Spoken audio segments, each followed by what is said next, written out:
नमस्कार सभी दर्शकों का बहुत बहुत स्वागत। आज एक विशेष चर्चा इस बात पर होगी कि अगले आने वाले कुछ महीने भारत की राजनीति को किस तरह से प्रभावित करेंगे। कुछ ग्रह ऐसे हैं और साथ ही साथ महंगाई, रिकॉर्ड तोड़ गर्मी, रिकॉर्ड यहाँ कई सारे टूट रहे हैं महंगाई को लेकर भी, और रिकॉर्ड तोड़ गर्मी के साथ साथ सोने और चांदी के जो रेट हैं उसमें बहुत बड़ी उठा पटक यानी कि उतार चढ़ाव, और इसमें भी रिकॉर्ड टूटने वाले हैं बहुत सारे।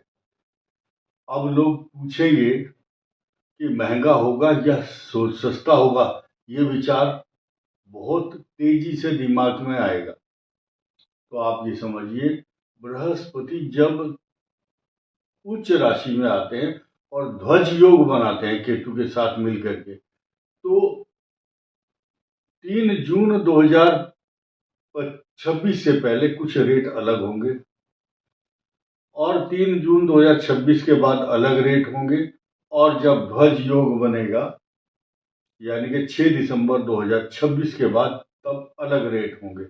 यानी कि महंगाई की तरफ ज़्यादा उम्मीद है, सस्ता होने की कोई उम्मीद नहीं करना।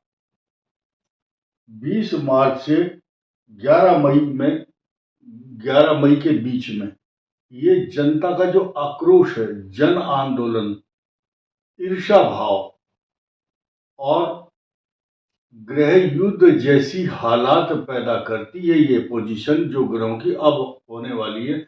अब ये कुछ लोग ऐसी साइकोलॉजिकल माइंड गेम खेलते हैं, चाहे ईरान हो चाहे इराक हो, वो गेम जहां खेला जा रहा है उसी तरह का गेम यहाँ कुछ राजनीतिक दल खेलने की कोशिश करेंगे। नोट कर लेना मेरी बात को। इसके अलावा कई सारे बदलाव हो रहे हैं, लेकिन उससे पहले आप समझिए कि राजा जो है गुरु है इस साल का, और मंत्री जो है मंगल है। इसके मंत्रिमंडल में और जितने भी 9 ग्रह हैं, ये तो राजा हो गए गुरु और मंत्री हो गए मंगल, पावर और सत्ता इनके हाथ में रहेगी, लेकिन उस मंत्रिमंडल के अन्य ग्रहों का बहुत बड़ा रोल है। कोई मंत्रिमंडल का जो ग्रह है, कोई बारिश करता है, कोई अन्न उपजाता है, कोई विनाशकारी होता है, कुछ उपलब्धि देता है, कुछ पब्लिक में संतोष पैदा करता है, कुछ कोई ग्रह ऐसा है असंतोष और जहर घोलता है समाज में। ये सब मंत्रिमंडल के जो ग्रह हैं उनके प्रभाव अलग अलग होते हैं सृष्टि के ऊपर। कुछ बदलाव जो ग्रहों के हो रहे हैं उसको थोड़ा सा समझिए। मंगल मीन राशि में 2 अप्रैल को, मंगल मेष राशि में 13 मई को, शुक्र मेष राशि में 26 मार्च को, और मंगल का जो उदय है, मंगल का उदय होगा 26 मार्च को, और सूर्य मेष राशि में 14 अप्रैल को। 20 मार्च को बुध मार्गी होंगे और वृषभ राशि में शुक्र 19 मार्च को 19 अप्रैल सॉरी 19 अप्रैल को होंगे, तो ये बनाएंगे मालव्य योग। और साथ ही साथ 11 अप्रैल को शनि, जो सबसे बड़ा लीडर है ग्रहों का, इसके बदलाव में बहुत बड़े बड़े रिएक्शन देखने को मिलेंगे।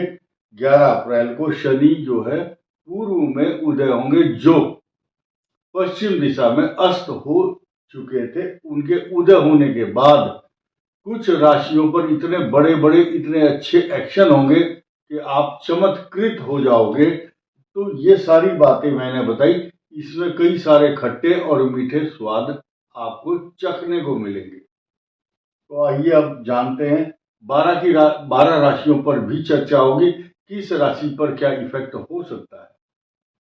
महंगाई, रिकॉर्ड तोड़ और रिकॉर्ड तोड़ गर्मी और सोने के दामों में उछाल या उठापटक बहुत बड़ी होने वाली है।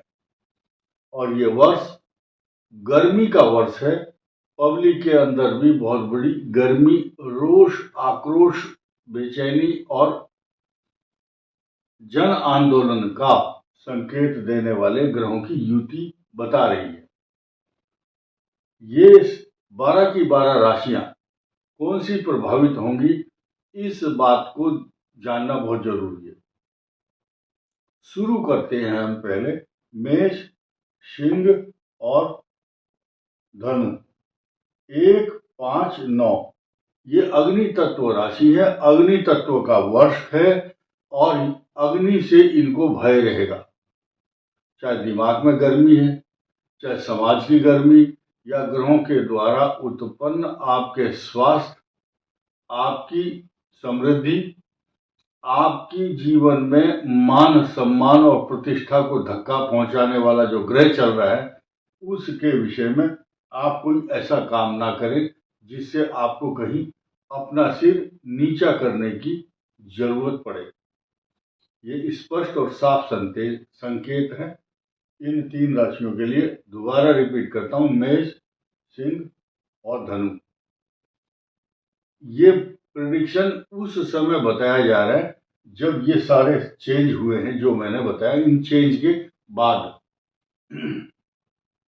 दूसरा चेंज वृषभ, कन्या और मकर के लिए। वृषभ राशि के लिए बहुत बड़ा चेंज होगा, लेकिन 13 अप्रैल के बाद इनकी यात्राएं, इनका खर्चा, इनकी सिरदर्द, बीमारी, नेत्र पीड़ा और कई प्रकार की परेशानियां उत्पन्न करने वाला ग्रह आएगा।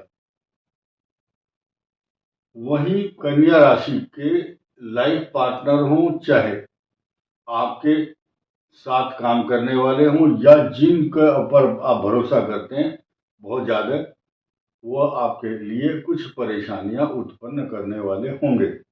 लेकिन वहीं साथ ही साथ ये राशि पूरे वर्ष धन, धान्य, मान सम्मान, प्रॉपर्टी, पैसा, जायदाद, सब प्रकार से तरक्की और सुखी होने वाली राशि है पूरे साल तक, जून के बाद।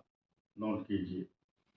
अब आइए, ये मकर राशि भी बहुत अच्छी पोजीशन में रहेंगी, क्योंकि अगले साल इनके ऊपर जो शनि की ढैया आएगी वो भी इनके लिए थाली में कई प्रकार के सुख परोसने वाली राशि है। ये ढैया भी आपके लिए, तो मकर को चिंता करने की जरूरत नहीं है। कई सारे पॉजिटिव परिणाम इसको देखने को मिलेंगे। बहुत लोग के पेट में दर्द होगा कि मकर राशि सुखी क्यों है। आइए अब जानते हैं मिथुन, तुला और कुंभ के बारे में। ये तीनों एक ग्रुप की राशि है। ग्रुप कैसे बनता है, हर राशि से 5वीं राशि उसके ग्रुप की हो जाती है, यानी कि उनके स्वभाव, प्रभाव, लक्षण, महादशाएं तथा नक्षत्रों की जो तासीर है, या उनके जो काम करने के तरीके हैं, एक जैसे हैं इनके भी और इसके और कुंभ के भी। मिथुन, तुला, कुंभ, इनका वर्ण एक ही होता है। और इनके मिथुन का बहुत बड़ा अपॉर्चुनिटी वाला समय चल रहा है। तुला के लिए दोनों हाथों में लड्डू हैं, इधर जाएंगे तो भी धन लाभ, उधर जाएंगे तो भी धन लाभ। लेकिन बुद्धि को भ्रमित करने वाला राहु डिपेंड करता है। अगर गलत सोसाइटी में आप चले गए तो फंस जाओगे, अगर अच्छी सोसाइटी में चले जाओ तो अच्छी बातें सुनने को मिलेगी। आप देखेंगे, आप 3rd क्लास के डब्बे में या 2nd क्लास में रेल में यात्रा करते हैं तो वैसे ही टाइप के यात्री मिलते हैं आपको। अगर 1st क्लास या एसी में बैठोगे, वहां पढ़े लिखे थोड़ा सा अच्छी क्वालिटी के लोग होते हैं, वो डस्टबिन का इस्तेमाल करते हैं और तरीके से कूड़ा नहीं फैलाते इधर उधर। अब आइए सबसे इंपॉर्टेंट राशि कर्क, वृश्चिक और मीन। बस यही बताऊंगा कि इससे पहले इन तीनों को तो बहुत अच्छे से कवर करना, कर्क, वृश्चिक और मीन को। फिलहाल मैं आपको बता दूं, तुला राशि को गुमराह नहीं होना है, और कुंभ राशि के लिए अच्छी बहुत सारी अपॉर्चुनिटी तो आएंगी, लेकिन फिलहाल इनकी समस्याएं दाम्पत्य जीवन को लेकर या कई प्रकार की अवरोध उत्पन्न हो रहे हैं लाइफ में, इसको संभालना होगा। बृहस्पति अगले साल 2027 में आपके लिए पॉजिटिव रहेंगे। इस साल अभी स्ट्रगल होना बाकी है दिसंबर तक। अगले साल आपकी साढ़ेसाती पूर्ण रूप से समाप्त हो जाएगी, चिंता करने की जरूरत नहीं है। कर्क वृश्चिक मीन पर आते हैं। कर्क के लिए अभी फिलहाल कई प्रकार की अपॉर्चुनिटी अच्छी आएंगी, लेकिन ये कष्ट कारक ग्रह अष्टम भाव में कम से कम अभी 2 अप्रैल तक आपको होश नहीं आने देगा, लेकिन कुल मिलाकर के असली टेंशन तो दूर होगी आपकी 6 दिसंबर 2026 को। परंतु बहुत बड़ी ऑक्सीजन देने के लिए यहाँ बृहस्पति प्लेसमेंट की हुई है हमने। ये आपको खुश करने के लिए नहीं है, बल्कि आपके जीवन में बहुत बड़ा बदलाव आने वाला है, उसके प्रतीकात्मक रूप से यहाँ बृहस्पति दर्शाया गया है। फिलहाल आपको ये जो बृहस्पति है, ये भी आपके बहुत सारे कार्यों को निपटाने के लिए तैयार बैठे हैं। धर्म कर्म में रुचि लीजिए। गणेश जी की उपासना जो करेगा उसको रिद्धि सिद्धि समृद्धि और प्रसिद्धि सब प्राप्त होगी, और आपके ऊपर आने वाले कष्ट, नेत्र पीड़ा, अपमान का भय, चक्कर आना तथा जो भी रोग बीमारी कष्ट संतान की चिंता, सब कुछ समाप्त हो जाएगा। ये वृश्चिक राशि है, इनको संतान भी मिलेगी, नौकरी भी होगी, जहाँ ट्रांसफर चाहते हैं वहाँ होगा, और सुखद एहसास होगा। लेकिन वही जो कर्क के साथ होगा वही वृश्चिक के। कुछ लाभ आपको मिलेंगे जून के बाद और कुछ मिलेंगे दिसंबर के बाद। सेम चीज मीन राशि के लिए होगी, लेकिन मीन राशि का जो प्रभुत्व है वो शनि बढ़ाएगा भी। बार बार राहु आपके एक्सपेंस को अभी कम नहीं होने दे रहा। व्यर्थ की खर्चे, व्यर्थ की भागदौड़, व्यर्थ की बातचीत, एनर्जी वेस्ट हो रही है आपकी, चाहे पैसे की एनर्जी हो, चाहे बातचीत की, चाहे समय। आप अपने समय को यूटिलाइज नहीं कर पा रहे ढंग से, तो आपके लिए सबसे अच्छा ओम नमो भगवते वासुदेवाय, ये मंत्र आपके लिए कई हजार गुना फायदा देगा, क्योंकि वो मंत्र बना ही आपके लिए है। इसलिए मीन राशि को ये मंत्र का जाप करना चाहिए। बाकी सब राशियों को विष्णु सहस्त्रनाम स्तोत्र के साथ साथ गणेश जी की उपासना लाभदायक रहेगी।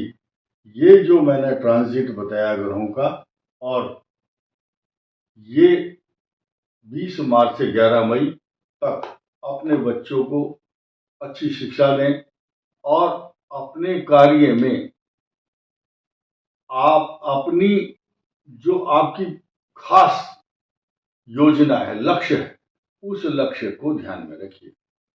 आप अपनी जेब में पर्ची रखिए छोटी सी, और उस पर्ची पर लिखिए अपने लक्ष्य को। मेरा उद्देश्य ये है, इस काम में मुझे लगना है। वो पर्ची जब आप इधर उधर ध्यान भटक जाए, उस पर्ची को खोल के देख लो कि मेरा लक्ष्य तो ये है, मुझे ये लक्ष्य प्राप्त करना है, ठीक है।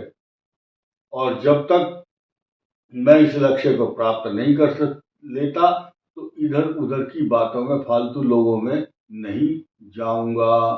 कुछ लोग सांप्रदायिक दंगे फैलाने का प्रयास कर सकते हैं मंगल शनि के कारण। इसलिए अपने बच्चों को, अपने इष्ट मित्र परिजनों को थोड़ा सा अच्छा गाइडेंस दें, और लड़ाई झगड़ों से बचने की कोशिश करें। इस वीडियो में इतना ही। धन्यवाद, नमस्कार।